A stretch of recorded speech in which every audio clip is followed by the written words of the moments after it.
Assalamualaikum warahmatullahi wabarakatuh. Selamat siang. Bersama saya Eva Dwi Arianti di podcast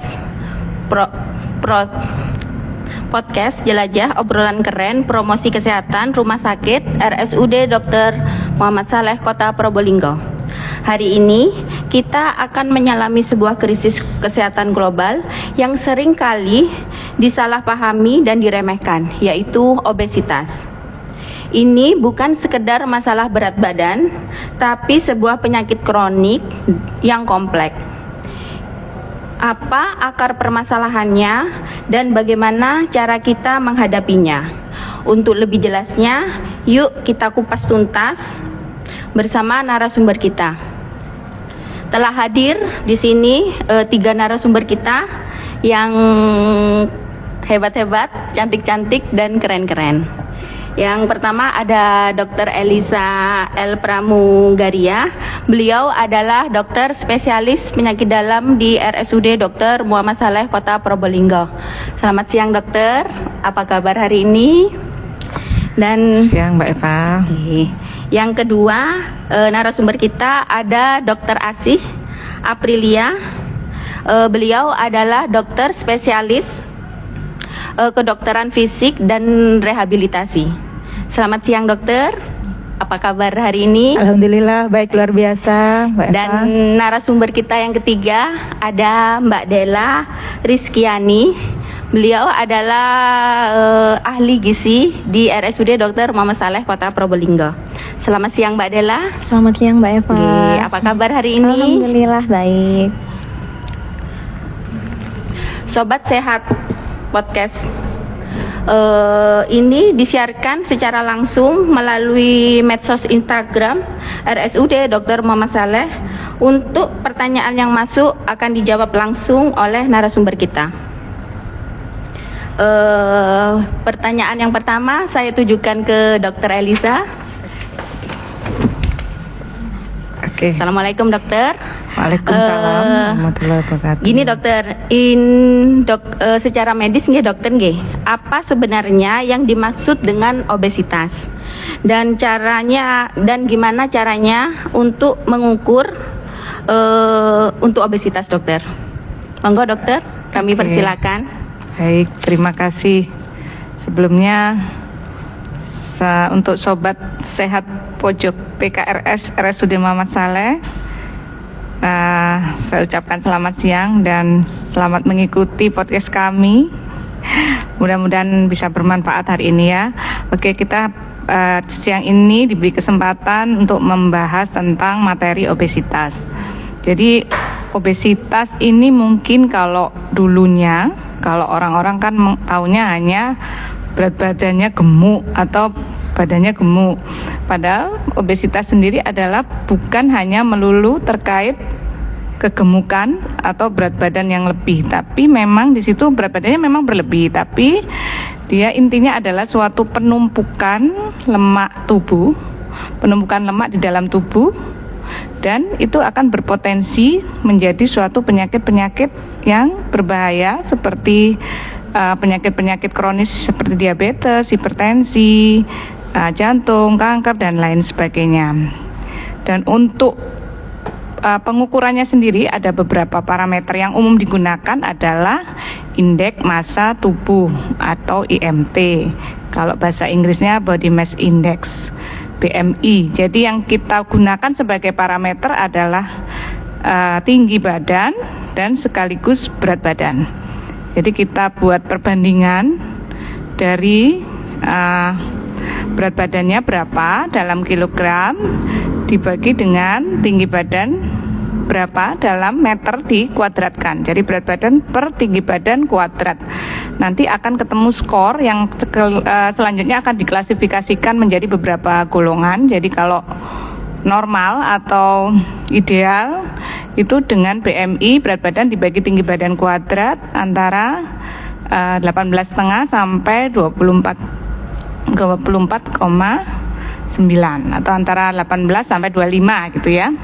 Kemudian kalau sudah lebih dari 25 sampai dengan skor 30 atau 29,9 maka itu disebut sebagai berat badan berlebih atau overweight. Kemudian kalau sudah lebih dari 30 baru itu yang dikatakan dengan obesitas. Jadi obesitasnya itu sendiri dibagi lagi, masih ada yang obesitas derajat 1, 2, 3. Kalau 1 antara 30 sampai 35, 2 35 sampai 30 sampai 35, 35 sampai 40, dan yang 3 atau yang ekstrim ya istilahnya itu di atas 40. Selain BMI juga ada lingkar pinggang yang bisa juga digunakan sebagai parameter. Kalau laki-laki lebih dari 90, perempuan lebih dari 80 cm. Mungkin itu. Terima kasih Mbak Eva. Iya dokter, biasanya faktor penyebab untuk obesitas yang paling umum ditemukan itu apa dokter? Penyebabnya dokter? Faktor penyebab ya pasti sudah banyak yang tahu ya. Jadi kalau obes namanya berat badan berlebih, berarti apa nomor 1 pasti dari pola makan. Makanan, terutama makan makanan yang tinggi kalori dan juga tinggi lemak terutama nggih. Kalau makannya berlebihan, tidak sesuai anjuran dari gizi, pasti akan menumpuk kalori, nantinya juga kalau berlebihan akan ditumpuk menjadi lemak. Ya, itu yang pertama dari pola makan. Kemudian dari pola hidup. Kalau pola hidup kan kalau kaum rebahan ya, jadi sedentary atau pola hidup yang banyak diem, banyak kurang bergerak, maka itu juga memicu terjadinya obesitas. Kemudian yang ketiga ada juga faktor genetik. Jadi ada beberapa orang yang memang genetiknya cenderung metabolismenya dia cenderung menumpuk lemaknya itu lebih tinggi dibandingkan orang-orang yang lain. Itu tidak bisa dihindari tapi bisa kita kendalikan dengan pengaturan pola makan dan pola hidup yang pertama tadi. Yang keempat, misalkan ada penyakit-penyakit tertentu, penyakit metabolik, contohnya pada kasus-kasus hipotiroid atau hormon gondoknya yang rendah, itu juga menyebabkan berat badan tubuh akan naik ya. Terus ada sih banyak penyakit lain ya yang memicu terjadinya obesitas seperti Cushing syndrome, itu suatu penyakit yang juga meningkatkan berat badan. Terus ada juga penggunaan obat-obatan. Misalkan yang sering disalahgunakan di lapangan tuh adalah obat-obat golongan steroid seperti yang belakangnya sonson, dexamethasone, prednison atau juga metilprednisolon. Seringkali dicampur di jamu-jamu atau di racian-racian yang digunakan untuk pegelinu, untuk obat jamu kuat, jamu sehat ya. Tapi itu nanti akan menimbulkan suatu kondisi yang menyebabkan obesitas atau penumpukan lemak dalam tubuh. Mungkin itu Mbak Eva. Ya, terima kasih dokter. Ini untuk pola makan nggih. Untuk Mbak Della, apa kesalahan pola makan umum yang sering dilakukan masyarakat Indonesia yang berkontribusi pada obesitas, dan bagaimana cara melakukan modifikasi makanan favorit agar lebih sehat? Tadi kan katanya Dokter Eliza kebanyakan biasanya dari makanan. Monggo Mbak Della, dipersilakan. Ya, terima kasih. Jadi kesalahan umum ya. Yang pertama itu asupan lemaknya berlebih. Ya, jadi seperti yang kita tahu orang Indonesia itu apa sih makanan yang hampir tiap hari ada di rumah? Gorengan. Ya, gorengan kan, jadi lauk hampir semuanya digoreng. Terus kita kalau nyemil gorengan juga. Atau habis makan dessertnya apa? Pisang goreng, gorengan lagi.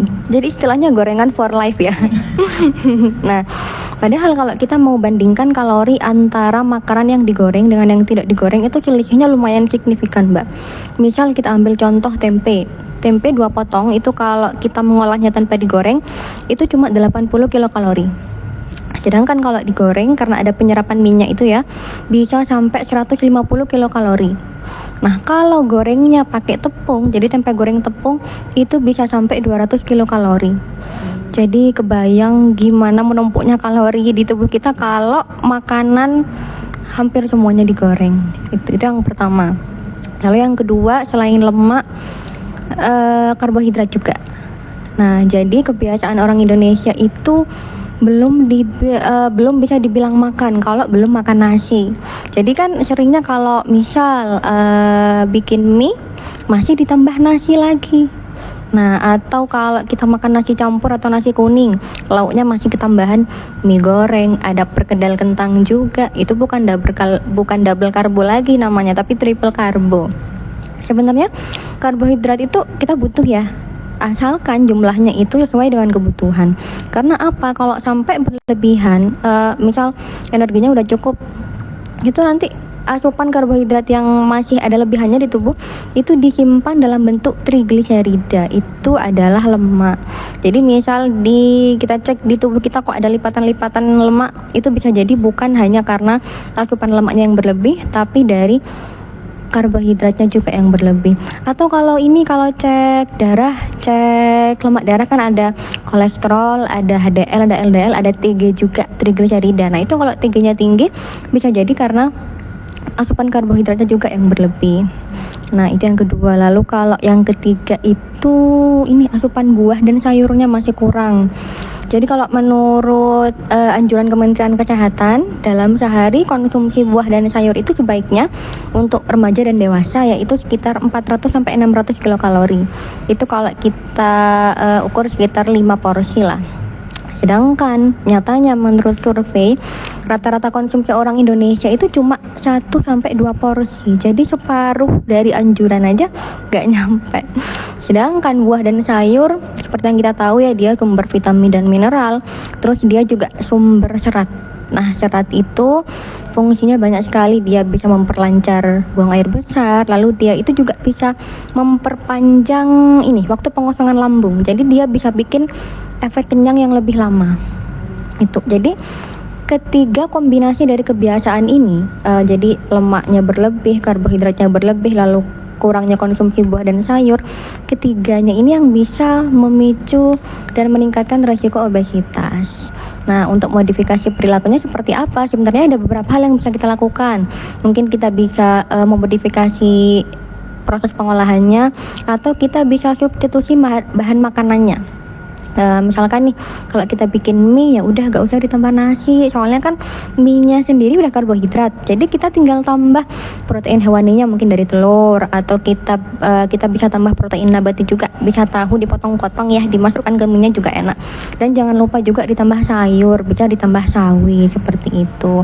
Atau kalau gak bisa masak, kalau misal wanita karir atau tenaga kesehatan seperti kita kan mungkin yang shift pagi gak sempat masak, itu kan mau gak mau beli di warung atau di warteg, itu kita tetap bisa kok menciptakan sepiring makanan sehat. Yang penting gimana pinter-pinter kita milihnya aja.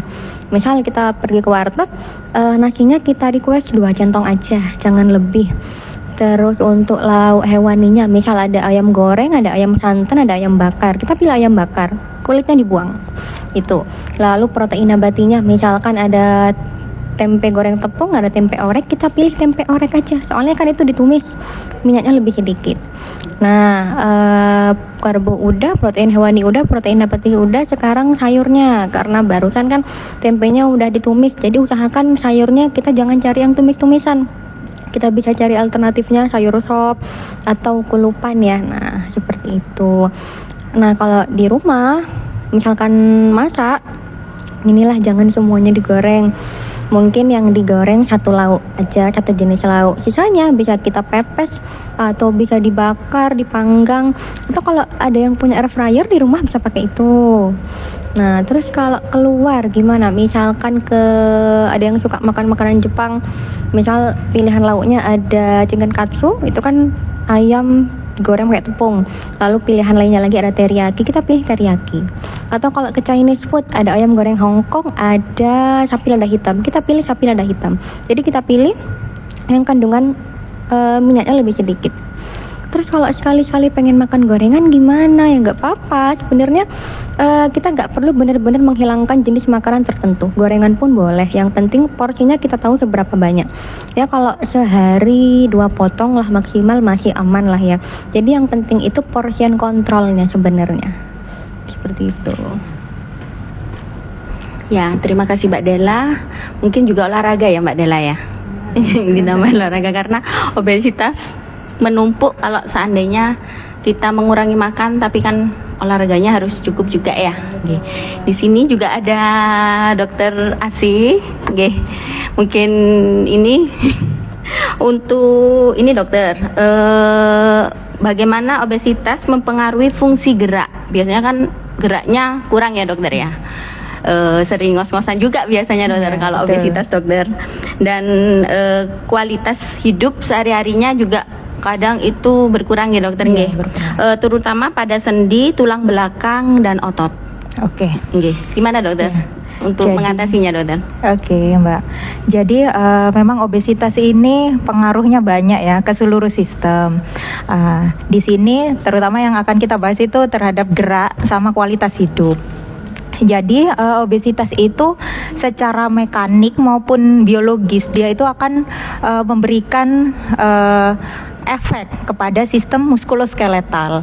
Jadi sistem otot, sendi maupun tulang dan kualitas hidup. Jadi langsung kita ini kan ya contohnya ya. Misalnya yang pertama terhadap sendi. Nah, sendi yang paling sering berdampak itu kan sendi lutut.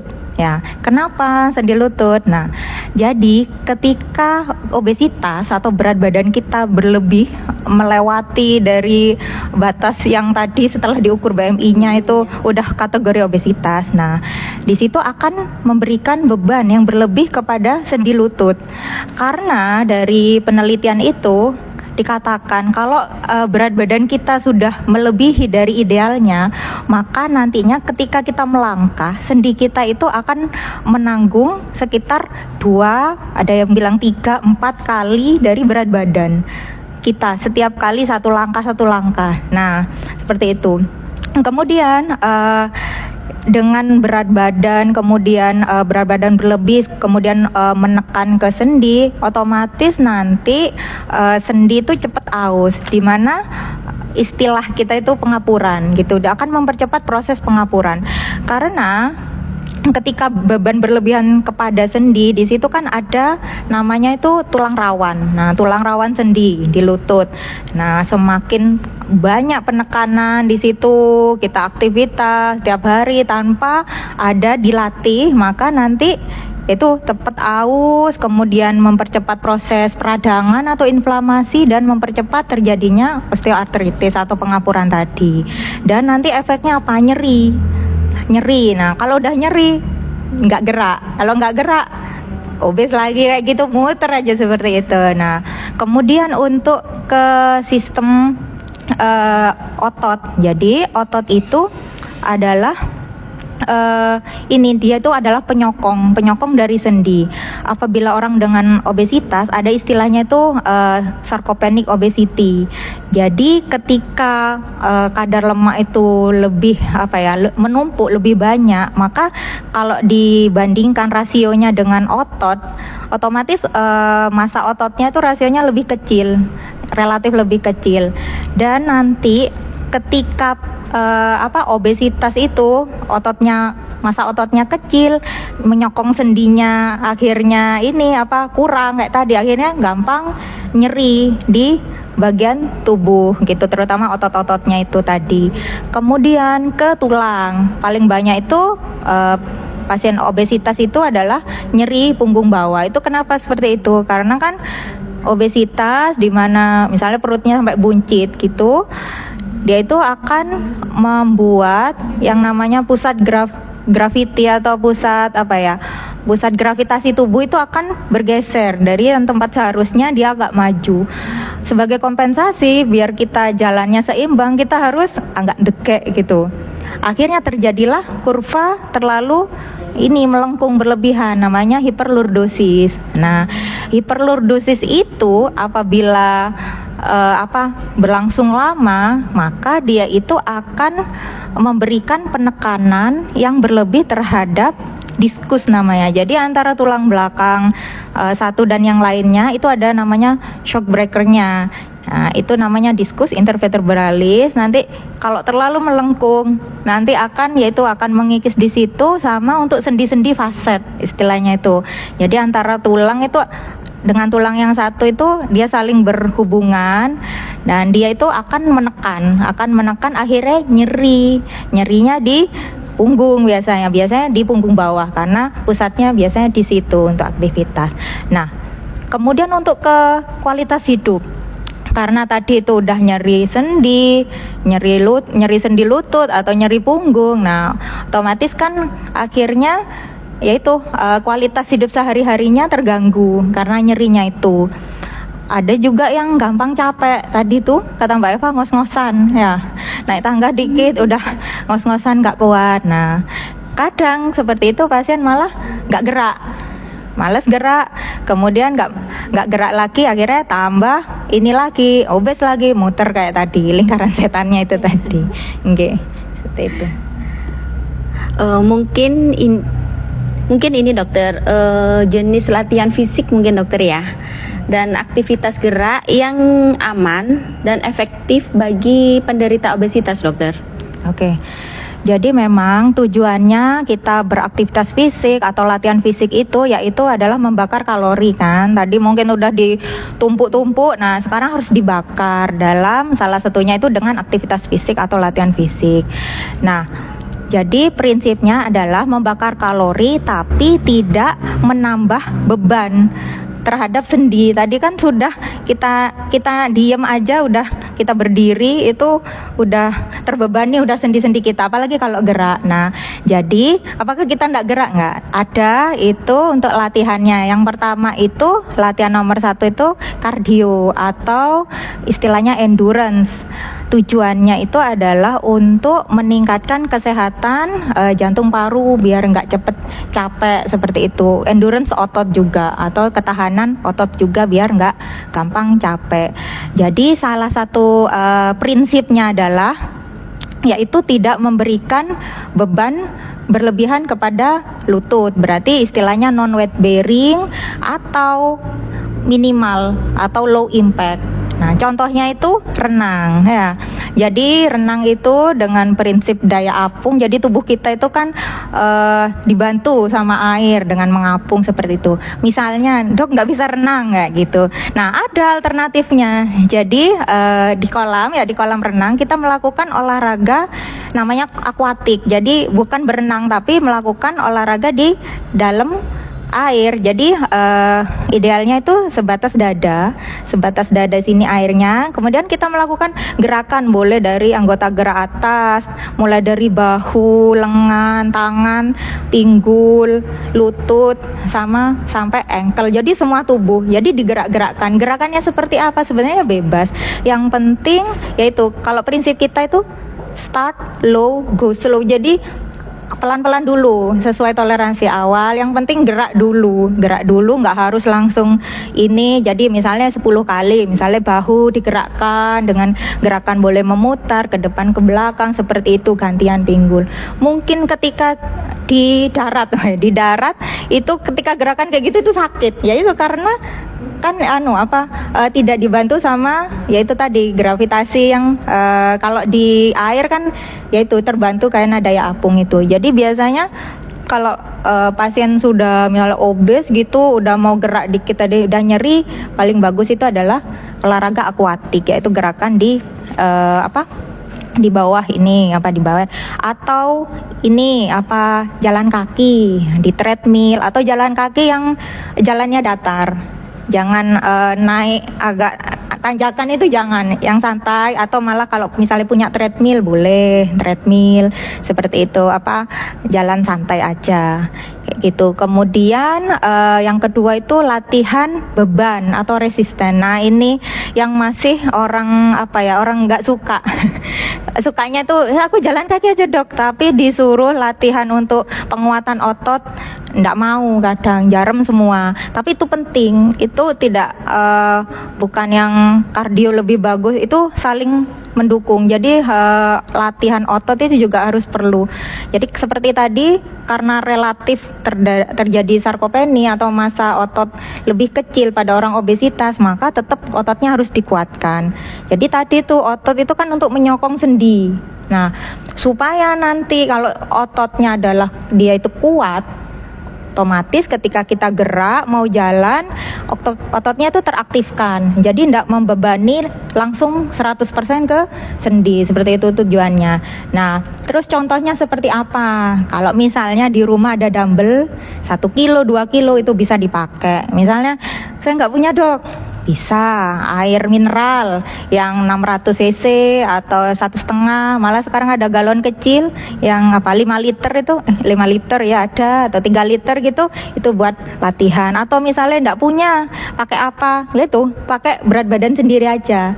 Misalnya seperti apa, contohnya gampang, ada dinding gitu, kita push up-nya di dinding, jadi sambil berdiri agak miring kita push up di dinding, atau gerakan seperti jinjit gitu sambil pegangan biar nggak jatuh. Atau squat itu yang gampang aja, jadi kita dari berdiri ke duduk, berdiri ke duduk seperti itu, tapi sambil pegangan. Jadi bukan yang squat yang benar-benar, yang squat itu kalau misalnya lagi nyeri lututnya nggak boleh malah. Kemudian yang terakhir itu latihan kelenturan. Jadi tetap latihan kelenturan, keseimbangan, misalnya contohnya seperti yoga, seperti itu, atau tai chi, boleh dicoba. Iya dokter. Biasanya gitu tuh berapa lama dokter? Sering atau setiap hari dokter? Untuk ini kayak biasanya kan kebanyakan orang-orang itu fitness dokter, fitness, terus habis itu naik sepeda gitu tuh. Biasanya itu apa seminggu berapa kali dokter? Biasanya dokter? Oke, ini memang sebenarnya itu ada pedomannya ya. Jadi itu yang membedakan latihan fisik dan aktivitas fisik. Di sini kalau aktivitas fisik pokoknya apapun yang kita lakukan, kita membakar kalori atau kita mengeluarkan energi itu aktivitas fisik. Nyapu, ngepel itu aktivitas fisik, masak. Tapi kalau latihan fisik itu seperti Mbak Eva tadi sebutkan, itu ada seperti dosisnya. FITT kita bilang, frekuensi, intensitas, tipenya, dan timenya. Nah, masing-masing tadi yang sudah saya jelaskan, yang kardio atau endurance itu sebenarnya dosisnya 150 menit per minggu. Nah, ada yang bilang kan untuk menggampangkan itu 30 menit per hari, seperti itu.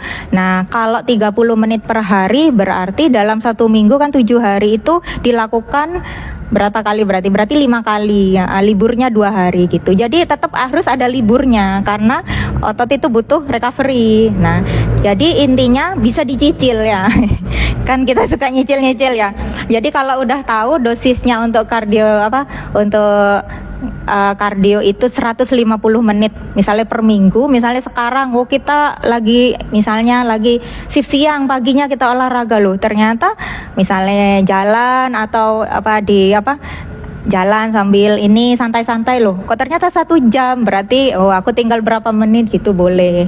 Jadi harus ada istirahatnya. Kemudian untuk yang latihan otot itu juga ada ada aturannya, nggak boleh tiap hari, karena otot itu ketika kita latih di situ ada robekan sedikit dari serat-serat otot. Biasanya karena habis latihan itu kayak jarum atau ini. Nah, itu kasih otot recovery. Jadi kalau khusus latihan otot itu 2-3 kali per minggu. 2-3 kali per minggu. Kalau itu pakai istilahnya, kalau tadi kan menit kalau kardio. Kalau untuk otot itu repetisi. Jadi otot itu misalnya kita dengan beban 2 kilo kayak gitu. Pertamanya susah, lama-lama kebiasaan 10 repetisi, 12 repetisi, 3 set atau 3 kali pengulangan. Kok sudah enteng, berarti ototnya udah adaptasi. Berarti untuk berikutnya di-adjust lagi bebannya, tambah lagi, tadi 2 kilo tambah jadi 3 kilo seperti itu. Kalau keseimbangan atau fleksibilitas itu tiap hari, itu enggak masalah. Jadi kayak gitu. Ya dokter, satu tips dokter, praktis dokter, yang bisa langsung dilakukan pendengar hari ini untuk meningkatkan aktivitas fisik dokter. Oke, jadi sekarang kan banyak mager ya, apalagi banyak drama, drakor, dracin, malah sekarang akhirnya pegang HP udah duduk lama kayak gitu.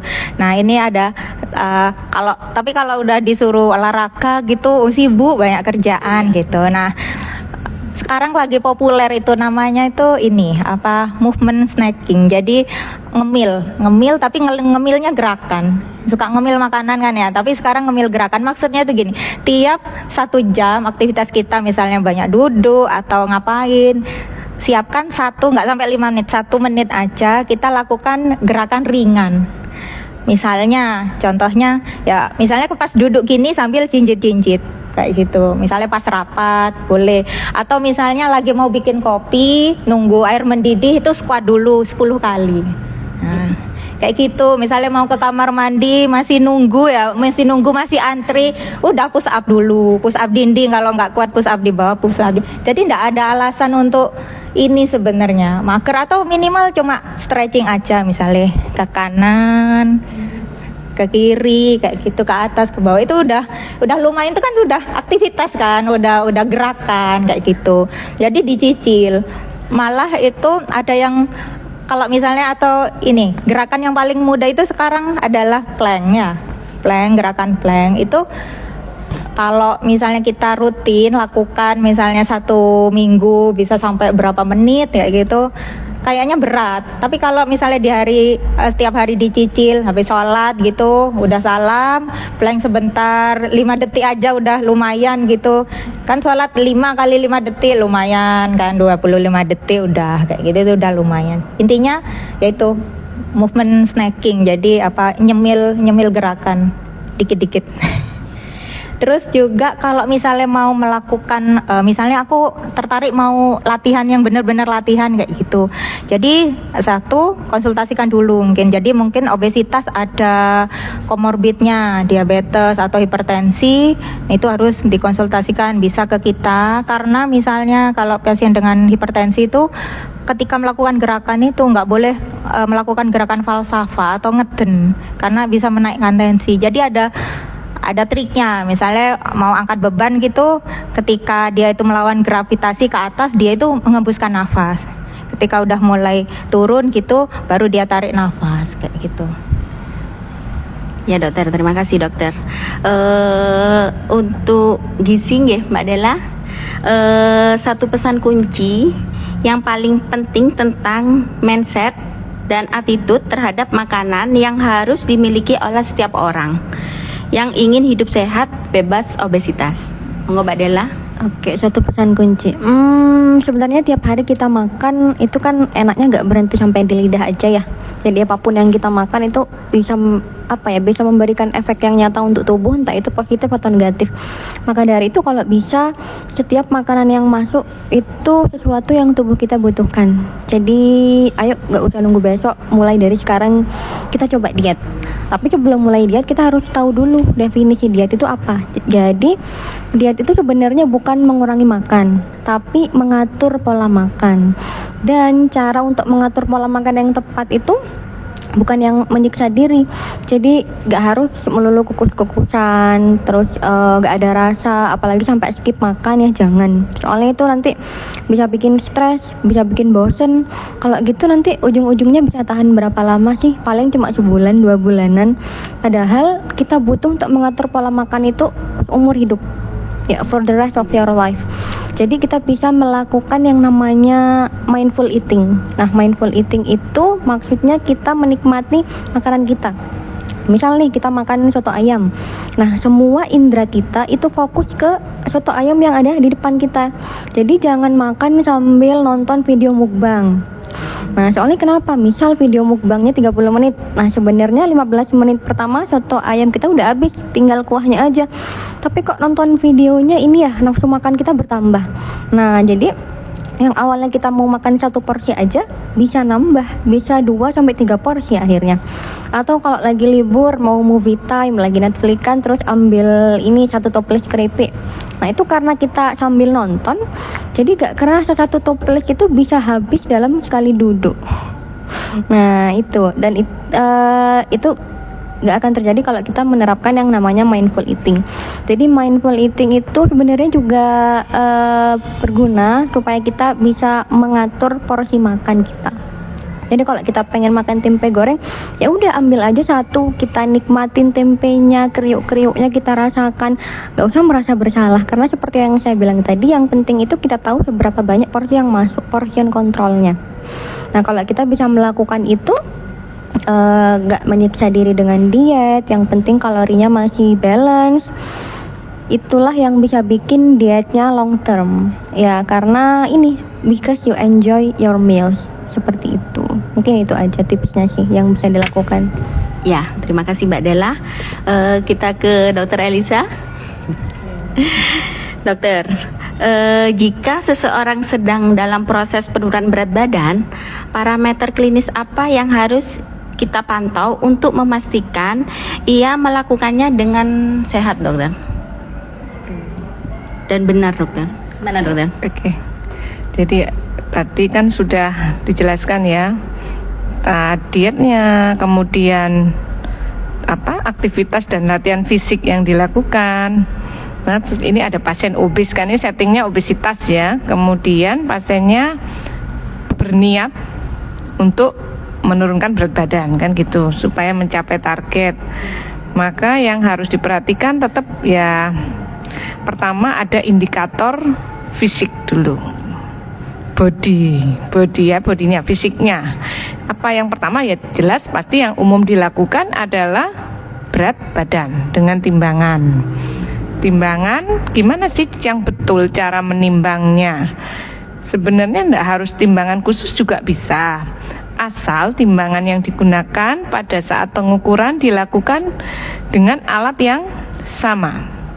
Misalkan diusahakan kalau bisa paling bagus ya pagi hari, bangun tidur, pakai baju yang tidak usah terlalu tebal, yang tipis, kemudian sudah mungkin sudah buang air kecil, sudah BAB, jadi kondisi asli. Kemudian atau kadang ada yang kalau di kamar mungkin tidak usah pakai baju, jadi aslinya berapa berat badannya dan diukur di waktu yang sama dengan alat yang sama.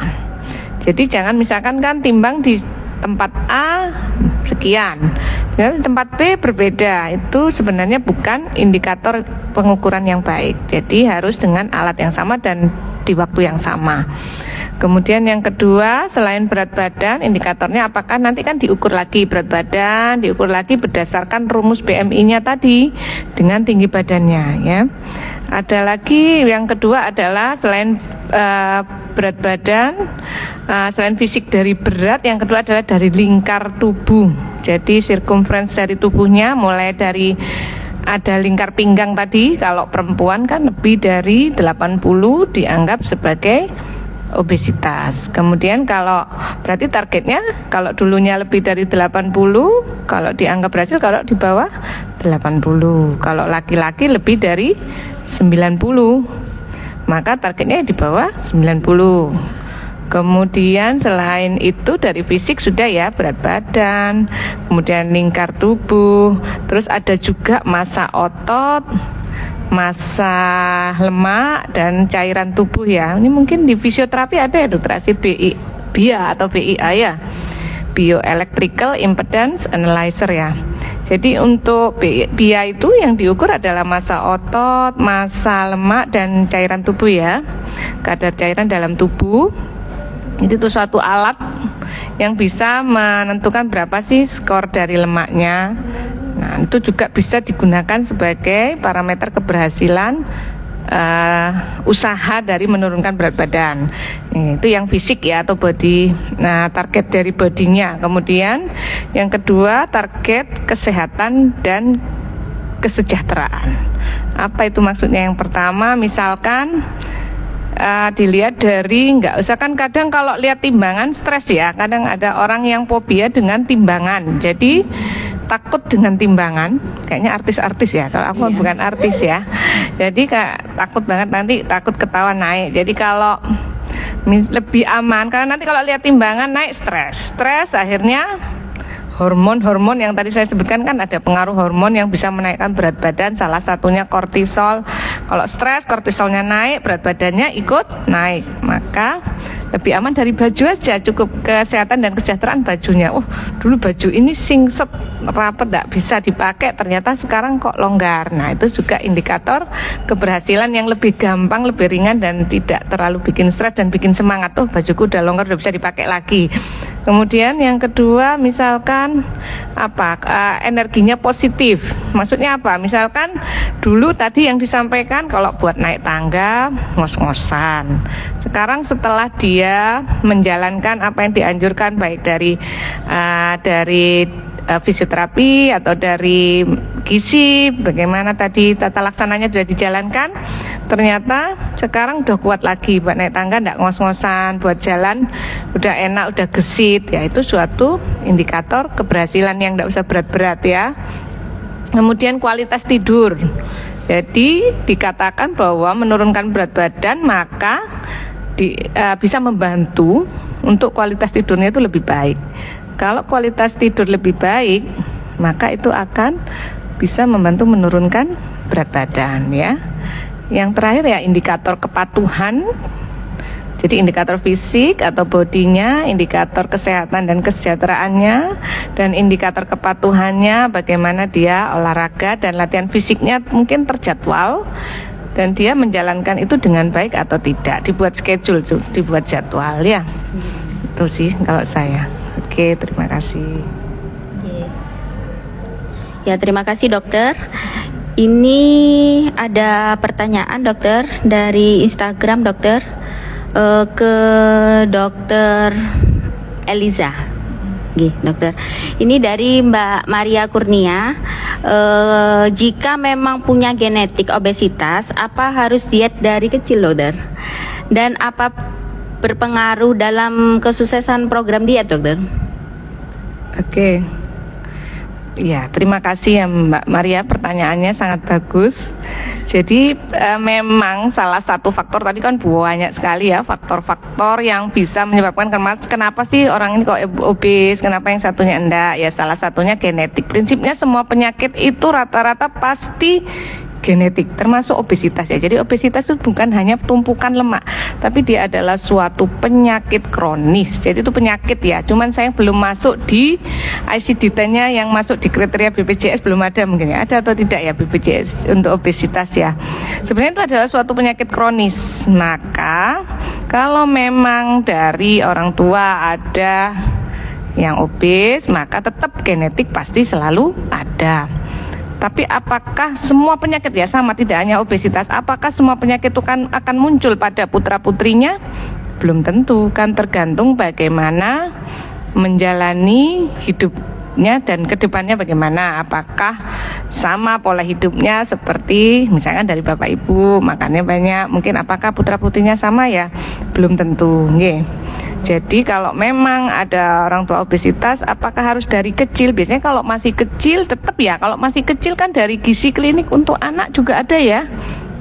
Untuk latihan fisik anak juga ada kan, memang ada anak-anak yang obesitas juga ada dari kecil. Kalau pola itu tetap, itu kayak saya rasa sih tetap perlu ya. Sebenarnya ini kewenangan dari dokter pediatri ya kalau untuk menjawab. Tapi yang jelas kalau genetiknya ada, meskipun dari kecil juga ada resiko untuk menjadi obesitas. Apalagi kalau pada saat dewasa dengan pola banyak makanan seperti sekarang ya, GoFood. Kok saya nyebut merek nggak boleh? Ini ya, makan-makan yang delivery order ya. Ya. Jadi ya prinsipnya tetap resiko meskipun masih kecil dan tetap harus dijaga. Apalagi ketika dewasa sudah mengerti bagaimana cara latihan fisik, cara pengaturan gizi, maka meskipun orang tuanya obes dan dia sadar bahwa dia punya bakat untuk jadi obes, maka belum tentu dia akan muncul obes dengan dia mengikuti apa yang dianjurkan oleh teman-teman dari gizi ataupun dari teman-teman fisioterapi untuk latihan fisik gitu. Ini ada pertanyaan lagi dokter dari Mbak Fitri. Adakah hubungan obesitas dengan gangguan kesuburan dokter? Obesitas dengan gangguan kesuburan. Oke, terima kasih ya Mbak Fitri pertanyaannya. Oke, untuk obesitas yang tadi saya bilang, jadi obesitas ini adalah penyakit kronis. Kronis itu artinya menaun ya. terus menerus dengan intensitas yang rendah. Beda kalau penyakit akut, mungkin kita tahu ya, serangan jantung ya. Terus apa, penyakit yang berat-berat yang langsung impactnya kayak stroke, perdarahan itu langsung. Tapi kalau penyakit kronis dia akan perlahan-lahan. Otomatis ketika terjadi suatu inflamasi yang kronis, inflamasi itu keradangan kronis, maka sel lemak itu adalah sel-sel yang bisa mengeluarkan senyawa-senyawa atau zat-zat yang bersifat keradangan, meradang, dan bisa mempengaruhi seluruh tubuh. Dan juga tentu kesuburan juga ya. Contohnya kalau pasien obesitas dengan, mungkin pernah dengar penyakit PCOS ya. PCOS itu juga polycystic ovarian syndrome, itu juga terkait dengan resistensi insulin. Pasien dengan resistensi insulin maka cenderung akan terjadi gangguan kesuburan seperti pada kasus-kasus PCOS itu. PCOS itu terkait erat dengan resistensi insulin. Obesitas sendiri juga terkait erat dengan resistensi insulin. Maka kalau ada resistensi insulin, ada gangguan hormonal, maka akan terjadi gangguan kesuburan pada akhirnya ya. Jadi sangat berkaitan erat. Makanya kenapa salah satu saran dari Obgyn, dokter kandungan, pasti turunkan berat badan, karena obesitas sendiri adalah suatu inflamasi kronis atau keradangan kronis yang akan menyebabkan, kalau radang di dalam tubuh dan sel lemaknya banyak di mana-mana, maka otomatis akan mengganggu fungsi organ-organ yang lain, tidak hanya kesuburan tapi juga jantung, kemudian otak, ya, stroke dan lain-lain gitu. Oke, terima kasih. Ya dokter. Ini Mbak Vita lagi dokter. Target untuk menurunkan berat badan dokter yang aman untuk orang yang mengalami obesitas. Enggak, aku apa ke dokter Asin? Iya. Oh gizi, ya belum. Gizi. Ya, jadi sebenarnya tiap ada pasien yang konsultasi ke ahli gizi, jadi kami selalu menyarankan dalam seminggu itu turun berat badannya, usahakan maksimal ya 0,5 setengah kilo sampai 1 kilo aja, itu dalam waktu seminggu. Jadi kita turunkan kalorinya sekitar 500 sampai 1000 kilokalori dalam 1 minggu. Kalau kalau turunnya terlalu banyak, takutnya efeknya kan beda-beda. Ada yang takutnya jadi lemas, terus kekurangan gizi juga, kekurangan vitamin dan mineral. Jadi kalau dari gizi amannya setengah kilo sampai 1 kilo per minggu. Itu kalau dari gizi. Mungkin dokter ingin menambah? Iya, ya memang segitu ya. Jadi tidak boleh terlalu turun. Kadang kan memang kalau tadi dokter Elisa udah jelaskan, memang nggak dari timbangan aja untuk parameternya, tapi dari yang lain, misalnya kayak baju gitu. Tapi memang objektifnya adalah di timbangan.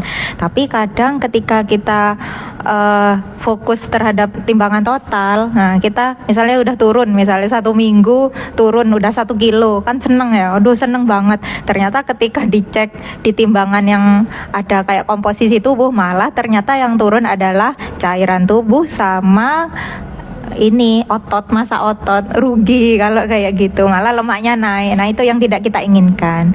Jadi memang sudah ada acuannya. Acuan itu dibikin kenapa? Karena supaya tidak diet ekstrim. Karena kalau diet ekstrim di mana kita membatasi benar-benar, misalnya kita membatasi kalorinya tadi udah disarankan 500 sampai 1000, ternyata kita lebih dari situ, kemudian aktivitas fisiknya juga ditambah, akhirnya udah defisit, kemudian masih olahraganya berlebihan, akhirnya malah tubuh itu nilai itu sebagai kayak respon stres. Maka dengan seperti itu malah nanti ya itu tadi selnya udah istilahnya udah tidak menganggap itu sehat, kayak gitu, kortisolnya keluar lagi. Nah itu malah tidak baik, seperti itu.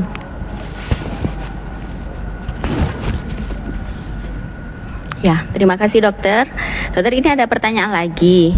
Kalau mau mengecilkan perut buncit, bagaimana caranya dokter? Karena kan kebanyakan biasanya penumpukan itu ada di perut dokter. Oke, ya ini pertanyaan yang viral ya sebenarnya. Kadang kan orang itu lebih ke kayak ke perut ya, mau fokus ke perut. Nah sebenarnya ini yang sebenarnya itu kalau kita latihan fisik itu yang berdampak itu adalah ke seluruh tubuh. Sebenarnya nggak bisa kita itu fokus di perut aja tuh nggak bisa. Tapi dengan kita latihan seluruh tubuh, kemudian dietnya dijaga, itu otomatis bagian tubuh yang lain itu kena semua termasuk perut. Tapi yang bisa kita lakukan adalah apa? Adalah latihan untuk menguatkan otot perut. Jadi di otot perut itu bukan cuma untuk mengempeskan, tapi istilahnya tuh untuk menguatkan otot core. Jadi otot core itu dia itu terdiri dari yang atas dia itu diafragma, kemudian yang bawah itu dasar panggul, kemudian belakang itu multifidus, kemudian yang depan itu ini transversus abdominis, itu otot yang paling dalam ya, itu otot core. Nah itu yang dikuatkan. Nanti dengan latihan itu udah ndak kita tujukan, nanti itu akan ini sendiri, akan mengecil sendiri nih kalau perut seperti itu. Jadi misalnya kita push up terus, atau kita gerakan-gerakan yang sampai misalnya perut pedes gitu ya, tapi habis itu besoknya langsung perutnya kram kayak gitu, langsung nggak langsung kecil tuh enggak. Jadi tetap harus seluruh tubuh nanti mesti efeknya juga ke perut. Jadi yang bisa kita lakukan adalah yaitu memperkuat otot core-nya itu. Nanti efeknya ya bisa untuk ngecilkan ini lapisan-lapisan ini lemak visceral ini, sama untuk menguatkan otot punggung. Malah nanti kalau otot punggungnya kuat juga akan ini jarang nyeri punggung kayak gitu. Jadi efeknya jangan langsung difokuskan ke perut, tapi ke seluruh tubuh sebenarnya kayak gitu. Iya dokter, berarti kayak jalan kaki gitu ya dokter ya? Iya, mungkin untuk semua aja ya, 30 gitu ya, dokter, menit boleh. Bisa membakar lemak-lemak yang di perut nih dokter nih. Betul. Oh iya, juga nanti bisa menurunkan berat badan dokter. Betul. Untuk jalan kaki dokter. Betul. Oh ya, jadi tadi saya lupa menyinggung tentang intensitas ya. Jadi memang kalau yang disarankan itu adalah intensitas sedang. Jadi untuk intensitas sedang itu kalau kita melihatnya itu dari heart rate atau denyut jantung. Jadi contoh misalnya kita jalan kaki, kalau kita nggak punya istilahnya smartwatch gitu, atau untuk yang jam untuk ngukur detak jantung, kita misalnya sambil nyanyi, jadi sambil jalan itu sambil nyanyi. Kalau misalnya suara kita masih merdu, kita masih bisa nyanyi sambil jalan, berarti itu intensitasnya masih ringan. Nah berarti agak cepet lagi jalannya, lumayan kayak agak buru-buru gitu, agak cepet sambil nyanyi. Kalau nyanyi udah nggak bisa tapi ngomong itu masih bisa, agak sedikit terengah-engah, oh berarti itu udah pas, intensitas sedang. Tapi kalau misalnya jalan aja mau ngomong, misalnya ada temennya gitu, sambil olahraga bareng, jalan bareng terus sambil ngomong, itu udah ngos-ngosan, berarti itu udah lumayan ke lebih tinggi. Jadi kurangi aja, agak santai lagi kayak gitu. Itu namanya talk test. Jadi ada salah satu pengukuran seperti itu. Jadi kalau sesuai dengan intensitasnya itu, jadi bukan terlalu santai tapi ya sedang-sedang, yang intensitas sedang itu efektif. Dengan jalan kaki aja udah efektif, banyak jurnal yang membahas, dibandingkan dengan tidak olahraga sama sekali. Itu sangat signifikan gitu. Iya dokter, karena kita biasanya jalan kaki aja sudah males dokter. Enakan mager ya dokter ya, daripada jalan kaki. Dokter, ini ada pertanyaan lagi dari Mbak Hidayatul Nuzulul. Untuk MBK ada tips sehat dan aman untuk menurunkan berat badan sehingga tidak mengganggu keseimbangan tubuh dan sehat juga untuk kesehatan tubuh dokter. Siapa? MGK. Iya. Oh, gizi. MGK, monitoring gizi. Gimana? Iya. MGK ada tips sehat dan aman untuk menurunkan berat badan sehingga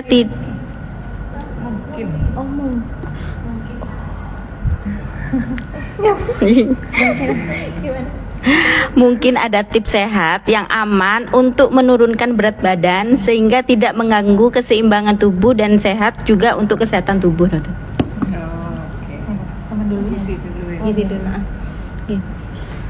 Oke, tips sehat. Jadi yang pertama ini sebelum mulai diet ya.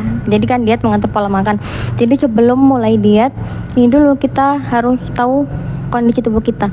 Dan diet itu kan sifatnya personal, by custom. Jadi misal si A bisa berhasil melakukan diet ini, tapi belum tentu si B juga bisa berhasil melakukan diet yang sama. Soalnya itu tergantung dari kondisi tubuh masing-masing. Nah, itu perlu kita sesuaikan dengan kebutuhan kalorinya. Sedangkan kebutuhan kalori tiap orang kan beda-beda. Jadi bisa disesuaikan, harus disesuaikan dengan berat badan, tinggi badan, aktivitas fisik, lalu faktor penyakit juga.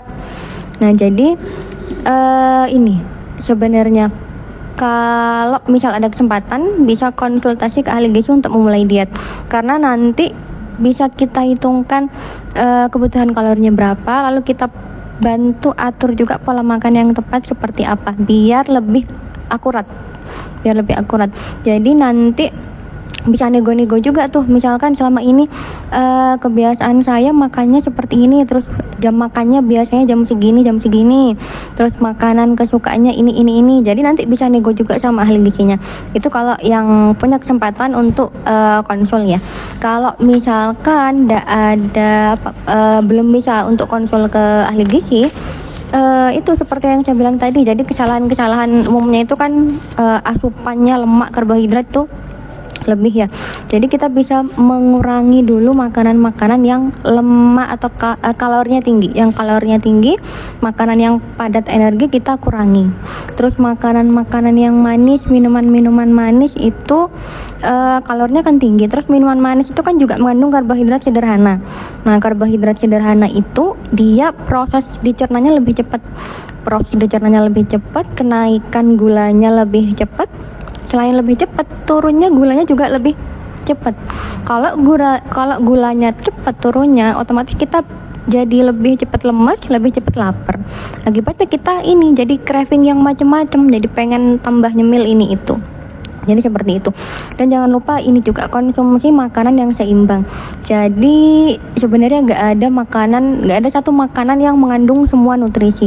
Jadi semua kita harus makan buah-buahan, sayur itu setiap hari divariasikan. Terutama yang mengandung vitamin dan mineral. Karena ternyata vitamin dan mineral itu juga ini loh bisa berefek ke nafsu makan kita, ke berat badan kita. Contohnya ini deh, kita ambil satu contoh, misal vitamin C. Vitamin C ini mungkin kita tahunya selama ini hanya ini bisa meningkatkan imunitas, padahal sebenarnya vitamin C itu dia juga berperan dalam pemecahan lemak. Jadi dia bisa mengurangi adipositas atau proses penimbunan lemak. Lalu ini juga vitamin C kan dari buah-buahan, dari jeruk, dari jambu merah, dari sayur brokoli, tomat dan lain sebagainya. Lalu kalau kita bisa ambil contoh lagi magnesium sama vitamin B. Ternyata kalau kita kekurangan dua zat itu, kita bisa cenderung pengen makan makanan yang manis terus.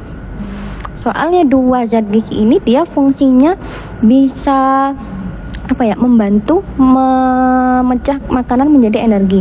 Dia juga bisa membantu insulin dalam memasukkan gula ke dalam sel. Jadi kalau dua zat gizi ini kurang, tubuh ini jadi mikirnya si tubuh ini kekurangan gula, jadi bikin orang ini pengen makan makanan yang manis seperti itu. Padahal sebenarnya yang kita butuhkan bukan gulanya, tapi dua zat gizi itu contohnya. Jadi tipsnya ya makan makanan yang seimbang, terus kurangi makanan-makanan yang tinggi kalori, yang manis-manis, yang lemak-lemak seperti itu. Mungkin ada tambahan juga dari dokter? Mungkin ada tambahan dari Dokter Asih atau Dokter Elisa? Oke, sedikit tambahan. Kalau aktivitas fisik, jadi atau latihan fisik itu dikombinasikan. Jadi bukan hanya untuk kardio aja seperti misalnya jalan kaki, tapi harus diselingi dan harus dikombinasi dengan latihan beban atau resisten. Mau ndak mau kita semakin usia 30-40 tahun ke atas, di mana sarkopeni itu mengancam. Jadi untuk meningkatkan dan minimal maintenance massa otot, jadi asupan protein ya sesuai dengan kebutuhan, sesuai sesuai usia, jenis kelamin, kemudian juga yaitu latihan beban atau latihan resisten. Karena nanti ketika masa otot atau komposisi otot itu normal, maka yaitu tadi dia itu bisa mencegah atau membantu terjadinya supaya tidak terjadi resistensi insulin itu tadi, dan itu sangat penting dalam program diet. Mungkin Bu Elis. Ya, jadi sebenarnya sudah disampaikan semua ya, dari gizi, dari latihan fisik, sudah cukup banyak tadi ilmu yang bisa kita serap. Prinsipnya adalah kalau mau diet ya nomor satu ya tetap ya pola makan, pola hidup, ya pola hidup termasuk aktivitas fisik dan hindari stres. Kalau pola makan tadi sudah disampaikan oleh Mbak Della selaku ahli gizi, dan untuk makanan tiap orang yang mau diet custom ya Mbak Della ya. Jadi tidak sama antara si A berat badan 80, si B berat badan 80, maka dietnya mungkin menu-menu yang akan diciptakan nanti oleh Mbak Della berbeda, karena custom tiap-tiap orang, kebutuhannya berbeda, aktivitasnya sehari-harinya juga beda meskipun sama-sama 80 kilo. Kemudian juga komorbid atau penyakit-penyakit penyertanya juga berbeda. Yang satu diabetes, yang satu ginjal misalkan, maka nanti sendiri-sendiri. Memang itu pentingnya konsul ke ahli gizi karena tiap-tiap orang itu unik, tiap-tiap orang punya kebutuhan yang berbeda, jadi custom sesuai kebutuhan masing-masing. Untuk latihan fisik pun saya rasa juga sama ya Dokter Asinggi, tergantung. Yang satu ada OA mungkin ya, OA itu kalau orang bilang pengeroposan, pengapuran di tulang. Yang satunya mungkin tidak OA tapi mungkin dia penyakit jantung, jadi otomatis latihan fisiknya disesuaikan dengan penyakit-penyakit penyertanya. Dan kemudian kalau dari penyakit dalam sendiri, kalau ada komorbid, ya komorbidnya terutama yang tadi disinggung-singgung, resistensi insulin. Kalau ada diabetes, maka kontrol gula darah itu juga sangat membantu ya untuk menurunkan berat badan. Kemudian dengan aktivitas fisik dan pengaturan pola makan sendiri juga bisa membantu menurunkan gula darah. Mungkin itu ya Mbak Eva. Jadi lebih baik konsultasi ke ahlinya, terutama yang dengan komorbid atau dengan penyakit-penyakit penyerta. Jangan ikut kan di YouTube banyak mungkin, tapi tiap orang itu unik, tiap orang berbeda-beda kebutuhannya. Mungkin begitu Mbak Eva. Ya, dokter, ini ada satu pertanyaan lagi dokter ya. Ini dari Ibu Niar. Apakah ada bukti bahwa kondisi obesitas mempercepat pertumbuhan atau perubahan keganasan pada neofibroma, terutama neofibroma plexiform? Neurofibroma. Iya. Jadi sebenarnya ya yang dikatakan obesitas tadi kembali ya ke yang saya sebutkan di awal, bahwa obesitas itu adalah inflamasi kronis. Obesitas itu penyakit. Obesitas itu bukan hanya berat badan yang berlebih, tapi penyakit kronis yang ditandai namanya penyakit kronis atau penyakit menaun, pasti ada keradangan. Keradangan kronis itu artinya keradangan yang menaun, yang terus menerus terjadi. Sel lemak yang menumpuk, dia akan mengeluarkan zat-zat atau mediator inflamasi namanya, atau zat-zat yang merangsang supaya tubuh itu terjadi keradangan lebih cepat dibanding orang normal lainnya. Jadi tubuh itu dalam kondisi radang. Radang-radang yang kronis akan memicu salah satu pencetus keganasan atau kanker apapun, tidak hanya neurofibrom ya, tapi semua keganasan itu juga bisa dipicu oleh keradangan. Jadi keganasan kan orang bilang tidak diketahui penyebabnya, kanker tumor itu tidak diketahui penyebabnya.